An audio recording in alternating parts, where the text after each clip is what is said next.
Awali ya yote, kwa niaba ya serikali ya Jamhuri ya Muungano wa Tanzania na Watanzania wote, napenda kumkaribisha mzee wetu, mimi kaka yangu, jirani yetu, rafiki yetu, Mheshimiwa Yoweri Kaguta Museveni, Rais wa Jamhuri ya Uganda, hapa nyumbani. Kama mnavyojua, Mheshimiwa Rais hapa ni nyumbani kwao, lakini kwa sababu ana serve kwao, kwa hiyo akirudi kwao hii lazima akaribishwe. Karibu sana.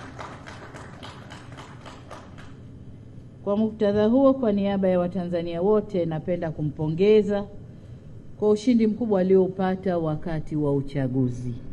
Tunakupongeza sana, lakini pia tunapongeza chama chake cha National Resistance Movement kwa ushindi huo mkubwa, na ushindi huu umetokana na ilani, manifesto ya chama ambao wamepanga kuwafanyia Waganda, na Waganda kuwa na imani bado na uongozi wake.